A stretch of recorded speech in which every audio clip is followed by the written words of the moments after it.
black line in the image is a river. Because the water temperature is higher than the surroundings, it looks darker. In the same way, a person's body temperature can be used by a rescue team to pinpoint their location.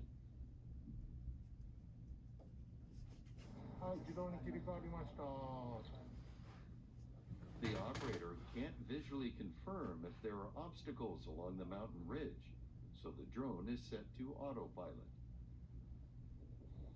One search covers about 10 hectares. The team carefully analyzes the photographic data to ensure they don't overlook any sources of heat. For Furudate, it's a chance to use the skills he has honed through his regular work as he takes photos along the route.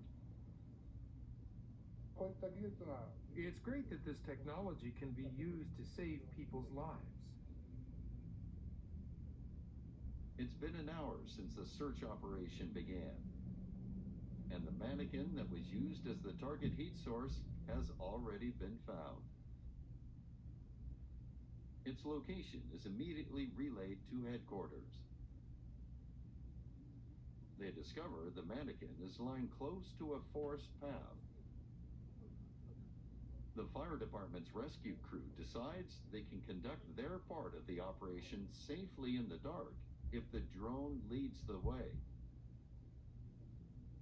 ドローンを行ってもらって、同時に確認するような形でライト当ててもらってここですよっていうのを僕たちが行って確認するのは可能じゃないですか。そうだね。ここにいますっていうドローンがね。はい。Furudate gets straight to work. He attaches a light to the drone to guide the rescue crew. This is his chance to show off his piloting skills.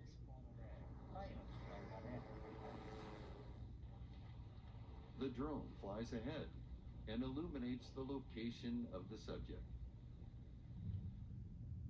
At the same time, its infrared camera shows the rescue crew as they close in on the site.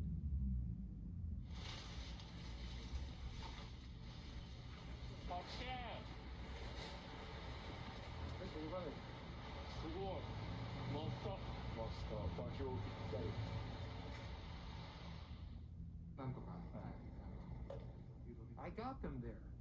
That was a great experience for me.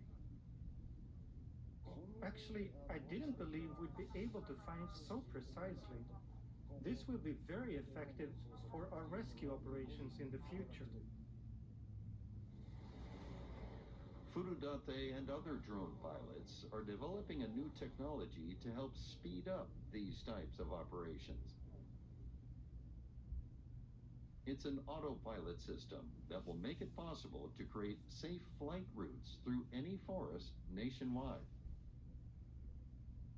The new system will employ topographical data for the whole country, collected by Japan's mapping agency.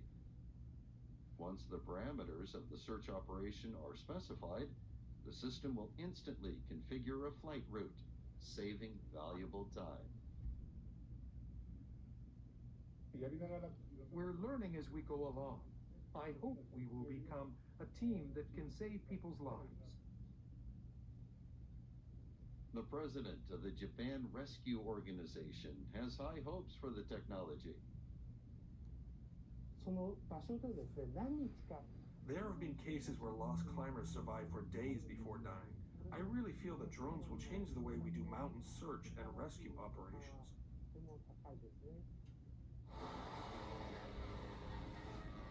Now the challenge is to make the drone's eye even more accurate and save as many lives as possible. This service officially began this May in Hokkaido, when local municipalities that have signed up for the service request help. Staff with 2 drones are dispatched. The pictures they take are sent for analysis to a team in Tokyo who determine which heat source is human. Operators hope to expand the service to other mountainous areas across the country.